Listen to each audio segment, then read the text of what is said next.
All right, so I wanted to have some Zoom conversations and just introduce you to some guys that I'm getting to know in Acts 29, and guys that I'm just continually learning from, and learning to respect and learning to just benefit from, as I'm just continually trying to learn and benefit as pastor and as a Christian man. And this guy I had a conversation with right, I think it was before we church planted. It was probably close to a year ago, I think. And yeah, I think it was. And so this is Tyler St. Clair. Tyler is a pastor in Detroit, Michigan. He's about we just talked about 12 to 15 minutes from where I grew up in Livonia, just straight east almost. It's not far. Tyler, we talked, and I remember asking you some questions about church planting, and we had kind of had some conversations. And I would just want our church to know that there's things that we're doing that our church has benefited from you, just from some of the wisdom that you gave about a year ago. And so they don't know that necessarily, but I want them to see that from you. Praise God, man. Praise God. Man. You're in Michigan, and you just showed me a picture, and it is raining cats and dogs. Cats, dogs, and frogs. Cats, dogs, and frogs. And it's typical Michigan weather for those. And I'm wearing I got my Michigan shirt on for you, man. So I wore it proud Michigander here. From the sunny Arizona, though. I'm glad I'm not in the rain, but you're not in the 100 degrees, so I guess it's a trade-off. Give and take. Well, welcome, man. Thanks for chatting with me for a few. There's just a few things I wanted to have our church just get to know about you. One, can you just let us know how long have you been a pastor in Detroit? Name of your church. How long have you been a pastor there? Where are you from? Are you from the same area? Kids, wife? Just give us a little about you. Yeah. Tyler St. Clair. We planted Cornerstone Church, Detroit. Oh, shucks. October of 2016. I'm going to date myself, but I didn't realize I was talking to my wife. We've been doing ministry. We both were born in the northwest side of Detroit. We've been doing ministry in our neighborhood for almost 20 years. I am becoming a fossil. I accepted my call to ministry and have been doing ministry in the local church, prison ministry, doing all that stuff since doggone 2001. So yeah, we've been here. We planted our flag here and said we want to be a part of seeing the kingdom advance in Northwest Detroit. We're a neighborhood church. We say we are a family of families, reaching families, and trying to reach people who have given up on church and given up on God in the city. I'm married to my best friend, Elita St. Clair. We have 5 wonderful children. So yeah, man, God has been gracious. God has been kind. We've been just seeing God do amazing, over-the-top things through our little church. In less than three and a half years, we turned 4 this fall, and just seeing people saved, seeing other churches be planted and birthed out of our church. Just crazy stuff God is doing. So I'm really encouraged about what the Lord is doing through our efforts in Detroit. That's cool, man. That's great. I'm glad you're there. I think one of the reasons I reached out to you in the first place is just because I was like, dude, I love Detroit, and I love that you're preaching the gospel in Detroit, and it's just I love that we have a partnership through Acts 29. That we're together, even though I'm not in the city. It's just good. I'm just glad I get to know you and know that you're preaching the gospel there, and that you planted a church there. It's awesome. And you guys have people like even intern, like I don't remember what you call it, a residency program, or you're trying to plant other churches too, right? Yeah. So we wanted church planting to be laced in the DNA of our church. So we had our first pastoral resident before we celebrated our 2nd birthday. So right off the gate, we wanted to be a church that was planting churches while we're still fundraising, while we're still receiving financial support. We planted a church in Southwest Detroit, Refuge Detroit. Drew Ansley, dear friend, dear brother in Christ. He's in Southwest Detroit, which is called Mexican Town. It's about 60% Latino, 20% Black, 20% white. So he's there planning a gospel church. And we, this year, brought on 4 pastoral residents, which is crazy. Last year, I said, man, it'd be great if we had 2 or 3 guys in the pipeline either plan or become elders. And then the Lord just sent 4 dudes, 4 solid dudes that love Jesus, that are couple in seminary, 1 on staff at our church. So yeah, the goal is a couple guys are going to plant, Lord willing. 1 guy is going to take over an existing church, and 1 brother is probably going to be a solid elder at our church. And one of the gentlemen is planning a church in Cleveland, Ohio. So we have a long distance resident as well. So yeah, man, it's just been cool to see God multiply, God multiplying, and see His kingdom move forward through church planting. And that's great. I love that you guys are doing that. We want to do something similar. We have a goal to plant churches. You know, we're not even a year old, but we want to be a church that plants churches. So it's cool. I'm sure we'll hit you up and we can learn more. Absolutely. I'll tell you everything I'm doing wrong. Perfect. And I can share with you what we're doing wrong too. Hey, a few things. Just I want our church to know about. I'd love people to hear from you on.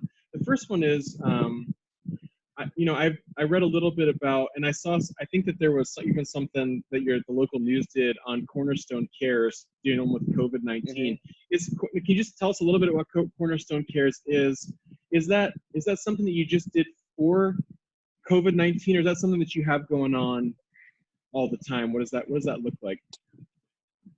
So, as a church in the inner city, we constantly get approached for benevolence offerings, people getting burned out of houses, people in tough financial situations. So each year before it gets hot here, we go through our entire benevolence budget and just helping people in our congregation, help people in our community when life gets difficult. So what happened when COVID-19 hit? Detroit was just sucker punched with COVID-19. I believe we were like percentage-wise, we were neck and neck with New York and New Orleans. Just man, it was insane the amount of people here in Detroit. We had a couple people in our church body contracted. We had and a couple of people passed that were connected to our church. So what we decided to do is we set a goal. I just felt compelled to provide. We're providing prayer, providing pastoral counsel, and providing financial support. So you can go and apply for that.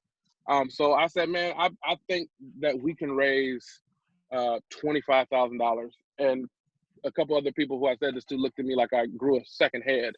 But I said, I think we can raise $25,000.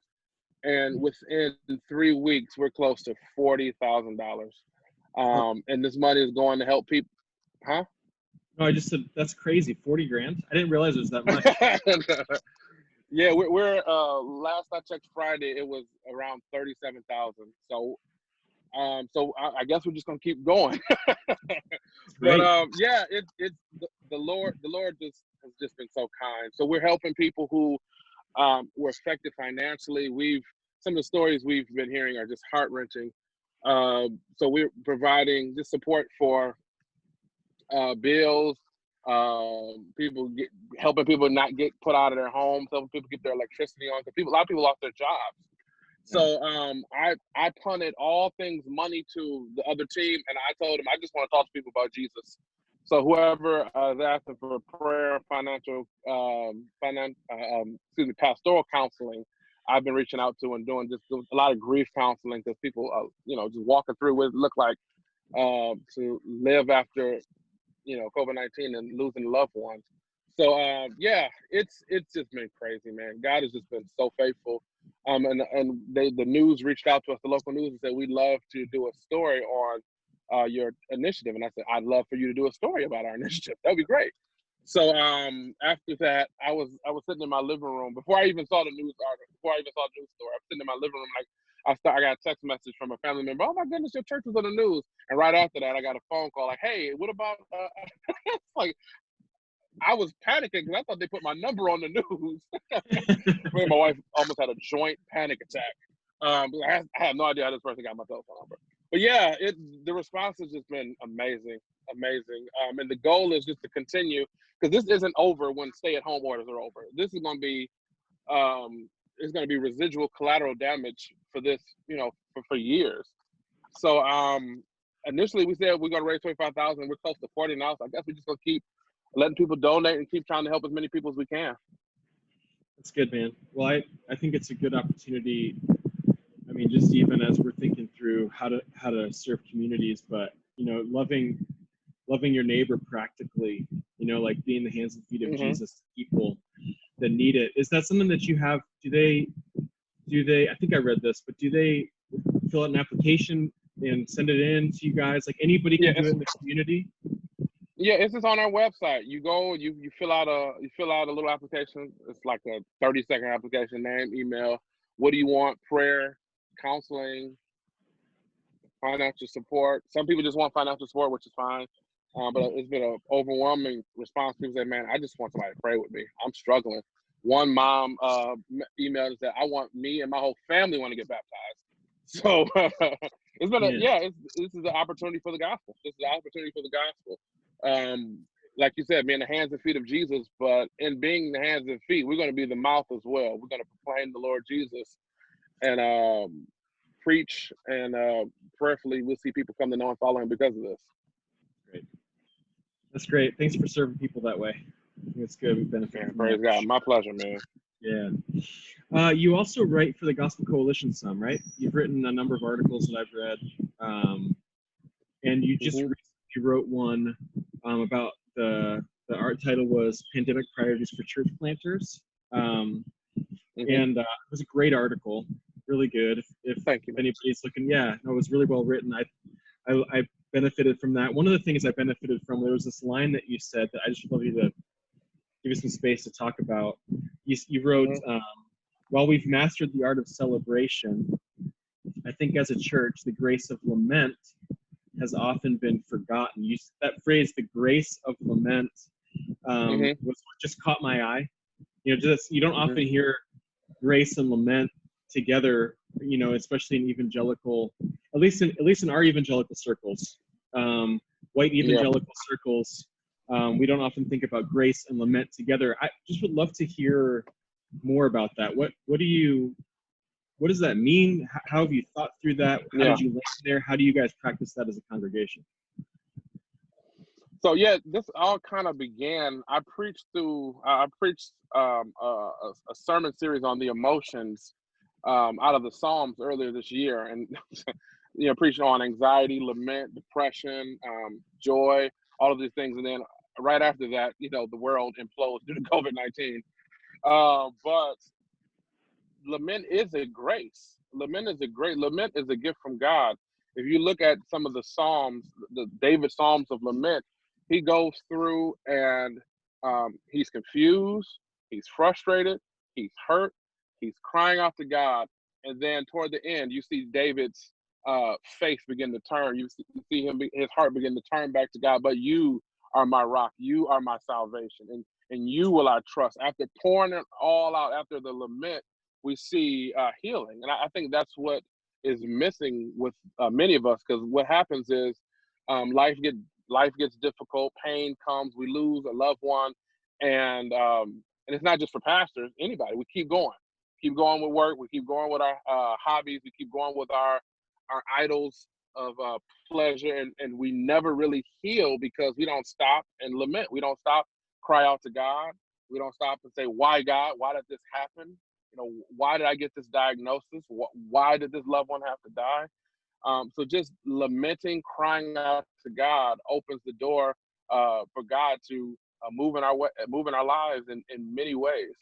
So that's just been something that we've been trying to encourage people to do. I was doing a phone call for grief counseling, and I just told the person, if you feel like crying, don't try to be strong, cry. If you are feeling weak, because this person suffered great loss, they lost 2 loved ones to COVID-19 within 2 weeks. One of which is a spouse. So I said, if you feel, don't be strong. If you if you're having a moment of weakness, if you are having a moment of sorrow, mourn, lament, cry out to God, and God by His grace will move in your life in ways and draw you closer to Him. And that's when healing begins. So often we avoid lamenting, we avoid mourning, and then we wonder why we never truly get healing inwardly. And then it comes out of our lives in other ways: overworking, overeating, all the overs. We overindulge instead of lamenting, crying out to God, and letting the Lord heal us. Why do you think that is? Like, what is it? Is that a pride issue? Is that we just are self-sufficient? We're like, we don't, we got this. We go to escapisms instead of just trying to sink into our sorrows. Like, what would you say that is? I think it's all of the above. I think it's we're full of pride. We are self-centered. I think we're just sometimes we're just too stinking American. We're so I'm gonna pull myself up by my bootstraps. I'm gonna work hard. I'm gonna do harder. And we're too American sometimes to be gospel-centered. When the gospel compels us to dependence, Paul said, when I'm weak, I'm strong. When the gospel compels us to Christ sufficiency, we often shift back to self-sufficiency because that's what the culture tells us. And that's what's rewarded as well. Yeah. And I think there's so much, and I have to learn this, because lament can seem so, it doesn't seem like grace sometimes. It's a grace. It seems like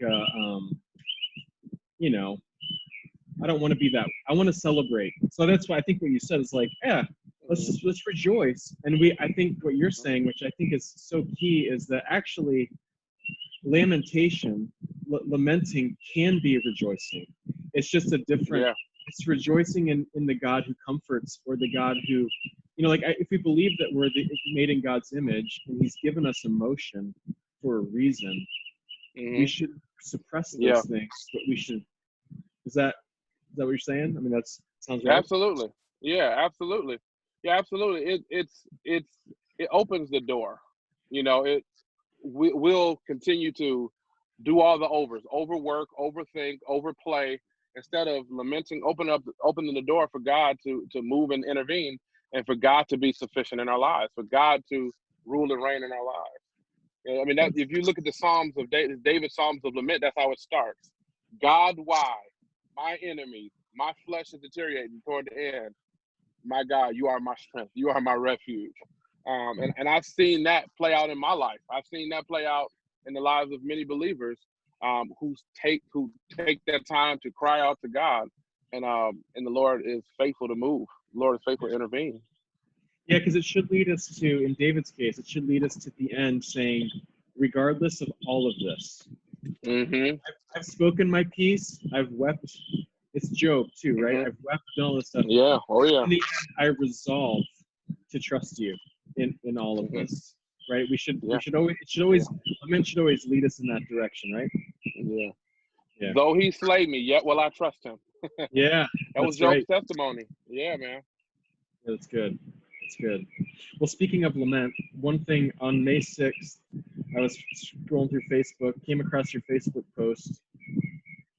This was the morning, I believe this was the morning where the whole Ahmaud Arbery thing kind of hit. It kind of came out on social media, and everybody was like, what is going on in this case in Georgia?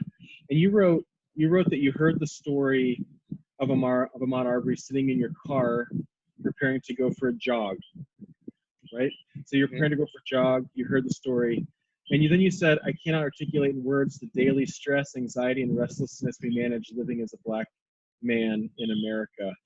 I would just love for you, if you can, just expound upon that. What is something like that? How does that hit you? How does that land on you? And what can I learn from that? Yeah, it is. I wish I was making that up. I wish that was not reality. I was sitting in my car, been during the whole time of quarantine. I said, I'm going to start exercising because if I don't get out and exercise and be more active, I'm going to be 429 pounds when all this is over. I'm sitting in my car, and someone mentioned to me prior, a few days before it all kind of exploded, and I just said, okay, I don't want to hear it. I don't want to think about it. I don't want to think about it. I just knew something was going to happen. I knew it was about to come up. So I'm sitting in my car preparing to go jog, and then I hear the story, and I just called my wife, and I said, you often tell me that I don't tell you when I'm afraid, but I am afraid now. And you won't believe this. I didn't put this connection together, but I was getting ready to run in a park in Livonia. Rotary Park. Rotary Park. Rotary Park. Yeah, I'm sitting in Rotary Park, like I became filled with anxiety, filled with fear. Um, I talked to my wife for a few minutes. And I just kind of sat there, and after a few minutes, I just got out and I walked and I ran a little bit. But it is a constant living on pins and needles. I was trying to explain. I was having a conversation with a friend of mine, just trying to explain. I said, you don't understand this because I am a 6'3" large Black man. When I get pulled over by the police, I get 2 cars. I am automatically viewed as a threat because I am A, large, B, a Black man. That doesn't happen to everyone. I was pulled over by the police. I was pulled over by the police in the suburbs about a month ago, and the police officer had his hand on his pistol and was attempting to open my back door. And at this moment, I have my hands on my steering wheel. I'm terrified. Like, I don't know what. And I said, "Sir, what are you doing? Why are you up?" And he said, "This is standard procedure." It's not standard procedure for you to walk to the car with your hand on your pistol and you're attempting to open my back door. And now I'm sitting in my car by myself, no witnesses. And I turn and I look at him, and he was about 5'8", 175 pounds, soaking wet with bricks in his pocket. He was terrified. He walked to the car, saw a large Black man, and was terrified, white as a sheet. And he's attempting to open my door. I don't know why he's doing this. So, by God's grace, nothing bad happened. And I come home, and my wife, I'm just shell shocked. I'm shell shocked, and my family was supposed to be on our way to go see a movie, have a family night, and I'm just absolutely shell shocked for like 3 or 4 hours. But this is the reality. So the conversation I was having with a friend of mine said, your American experience as a young man who grew up in a rural context, who went to the Marines, who loves God and country, your reality is completely different from my reality as a young Black man who was called boy by police officers, as a young Black man who has been hogtied and had cars strip searched, and your experience is not my experience. And the experience your son is going to have more than likely is going to be different from my son's experience. So when this Ahmaud Arbery happens, and then we hear about the young lady in Kentucky that was killed when they walked into the wrong house, the wrong apartment, and guns ablaze. Same thing happened to a young Black woman in Texas last year. When we hear about these things, it triggers all kinds of emotions because it could have been me. Like I've had countless experiences that could have made me a hashtag. I've had guns pulled on me by police officers during routine traffic stops. So it is difficult because a lot of my white brothers and sisters love Jesus and are well intended, but they just do not realize that my experience is completely different from their experience. Yeah. And it just is. So when something happens like this, it's not like, well, let's just be quiet, let's wait for the facts. No, this stirs up times that I've been pursued, times that I've been I've been racially profiled in the store. It stirs up all these emotions, and it just is a constant thing that you can't shake. I don't wake up any morning and don't think about the reality that I am Black. I'm born into in a world, a context that's primarily white, and that I have to think, act, and behave in a certain way to make others feel comfortable, so they don't feel threatened by me. And that's just the life. It's just it's reality, and I would be naive and foolish not to have that as a thought on the forefront of my mind, I would be naive and foolish not to teach this to my son, because he's already been racially profiled in his story. He's 13 years old. He's been followed. So it begins young. It begins early for young black boys and young Black girls, unfortunately. How first? I mean, I'm sorry all that stuff happened. How should we as Christians, Christian brothers and sisters, who maybe don't understand that, who are trying to wrap our arms around it in a Christian context, we're all made in the same image of God. There's no difference. There's no difference in terms of our standing, our status before the Lord. All Christians, brothers and sisters in the Lord. What's the best way for us to just respond to these things? How does coming from me, like how can I learn and what can I benefit from to think through how we go forward? The first answer that pops in my mind is probably because I preached this passage this weekend. James chapter 1 verse 19. James gives us beautiful wisdom. Be slow to speak, be quick to hear, and be slow to anger. Frustrates me as a Black man is when I'm trying to have a conversation with a white brother or sister, and you're telling me I'm wrong. Like, no. I'm telling you about what I've experienced. I'm telling you what has been passed down and handed down to me generationally. I'm telling you about history, what has happened from when Black and brown people came here to now, and not just what I know theoretically, but what I've experienced. You can't dismiss that by what you saw on a news, or what you saw on the news, or what you read on a social media feed. So I say the best thing to do is to be slow to speak and to be quick to hear, because there is so much we can learn from each other if we shut up. Put our opinions off, put our opinions on the back burner. And you may be right. You may have there may be some validity to your argument. But if Black and brown people do not want to hear statistics, we do not want to hear history that's been revised by the people who were the oppressors. So you can keep some of that stuff, and there's some truth to it, there's some validity to it, but it also is a lot of revisionist history. I went to Detroit Public School, at a classroom that was all Black with a white teacher, and I remember the history book had 2 paragraphs about slavery, but a whole chapter on George Washington. Didn't mention Jim Crow, didn't mention segregation. It was like Black history, we own people, but then let's go to Dr. King. It was like 100 years worth of history that was overlooked. So I would say just be quick to hear. Yeah, if it's uncomfortable, let's just move past it. Yeah, man. Slow to speak, quick to hear. Good. Yeah, that's good, man. Well, I think there's more conversations to have here, because I think that there's a lot to learn, a lot to benefit from.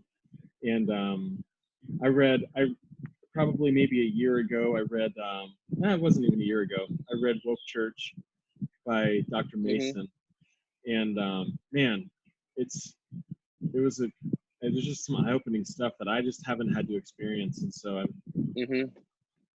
need to try. I'm just grateful that you guys are leading the way on some of these things to help us process and think through. So thanks for being willing to chat about it for a few minutes, man. I appreciate that. We don't know what we don't know. Yeah, it's true. We don't know what we don't know. So. And I include myself, and I don't know a lot. I'm trying to figure it out. Which actually leads me, so talking about some of these things too, leads me to just the last place, which is what I wanted to chat with you about is Acts 29. um, has the initiative for Church in Hard Places, and it's something that we've talked about here as a church. We've contributed to it. You know, people in our congregation are love given to church planting, I just love to hear from you. You know, we talk about it so far in like a theoretical sense, like this is happening, or you see a video about it, you know, on Acts 29's website, which is great. But I'd love to hear somebody, you're involved in the Church in Hard Places initiative, right? The group for Acts 29. Just love to hear your experience, how that's benefited you in that context, why you love it, what's if you can just teach us about it and how we can just continue to pray for you and be excited about the initiative itself. So the term Church in Hard Places came from Mez McConnell's book. So Mez McConnell wrote a book called Church in Hard Places. Awesome book, must read. Great book. Can you just give them tell everybody who Mez McConnell is, so that we know, just so we have a context. So Mez McConnell started the 20 Schemes organization, and it's all about planting churches amongst the poor in Europe. So Mez quarterbacks the Church in Hard Places globally. So Scotland, Ireland, Africa, just all over the place internationally. Doug Logan quarterbacks the Church in Hard Places for the U.S. So and they're both doing just an amazing job. I love both Mez and Doug. I've learned so much just from both of those two dudes. So Church in Hard Places is all about planting churches and raising leaders amongst the poor and under-resourced all across the world. So I am the Midwest lead for Church in Hard Places. So I focus on the Midwest, the 13 states in the Midwest. So my job is to provide coaching, training, and the host conferences for the men and women who are looking to be engaged in church planting amongst the poor and under-resourced in the Midwest. So we've had several conferences. Man, we've done so much. We had Apologetics in Hard Places where Jerome Gay came up in February and killed it here. Man, we have a coaching cohort. So there's about 13 dudes all across the Midwest, Flint, Michigan, just all over the Midwest, St. Louis, Kansas City, that we go through, that we meet weekly and monthly and discuss church planning, and I'm coaching those guys. So yeah, man, it's just amazing things happening. This wasn't a reality about 3 or 4 years ago. It was actually was primarily a suburban, upwardly mobile network that planted churches amongst the people in the suburbs and upwardly mobile. But then through the leadership, just so thankful that they kicked off the Rural Collective, planting churches amongst the rural population, Islam focus, and Church in Hard Places. Those 3 initiatives were kicked off about 2 or 3 years ago. So, and we're seeing churches being planted that would not have been planted 10 years ago, because there was no one to even identify these planners, train them, prepare them for assessment, help them raise financial support, coach them as they go. So, yeah, man, awesome stuff. It's my pleasure to serve along with the Church in Hard Places team. That's great. Doug Logan wrote a book, On the Block, which I thought was so helpful. On the Block. Yeah, in terms of just evangelism, reaching your communities, reaching your neighborhoods. Both of those books are probably worth reading. Just absolutely. Doug Logan's to get some context and things like that. But how can we pray for you, man, as a church? How can we be praying for you in Cornerstone as you guys are just serving the Lord in this weird season of coronavirus, COVID-19? How can we pray for you? My goodness. I would just say wisdom and direction for our church leadership. We have a lot of big decisions, along with every pastor in this situation, in this season, trying to figure out what does regathering look like. But now we meet in the school, so it's just a lot of logistics that we're trying to figure out. So just wisdom and discernment for our church leadership. We're in the process. Since we getting 2 or 3 people a day applying for this Cornerstone Cares, so we want to be wise as far as how we shepherd people in our community that aren't necessarily part of our body. So I would say wisdom and discernment, direction for our church leadership, and just pray that God uses our little church to see people come to know and follow Him. That's the reason why we planted the church, man. We want to make disciples. We want to see Jesus known in our community. So pray that during this crazy time, as we begin to regather, that we see people in our community say, "What must I do to be saved?" Good, man. Well, we'll be praying for you. I'm glad we get to know you a little bit. Just looking forward to we've only met once in person, and it was kind of in passing. So super in passing. Super in passing. It was like that was like a week before we stopped. Nobody could go anywhere. I think it seemed like it was. We saw each other in Dallas at the Village Church. That was what it was. Yep. It was super. And then they said, "No more flying anywhere." And you're okay. So it was like right before that happened. So, but man, looking forward to hanging with you more. So yeah, man. See you soon. Got to get you back up here for a visit soon, man. Dude, yeah, I got to do that. Once the world opens. Once the world opens back up. Yeah, I was just talking to some friends from Livonia, and I was thinking I should head out there, and if so, man, I'd love to come pop by. So it's not far. Rotary you already Park. know, brother. You already know. I played baseball there when I was in elementary school and junior high, man. It was like those are my stomping grounds. So yeah, man. Well, we'll catch up again. I'm glad we just get to know you a little bit, and grateful for you, man. Grateful for partnership in Acts 29. Bless you, man. Love you guys. Yeah, man. You too. Love you. See ya. Talk to you soon. Bye. All right. Bye.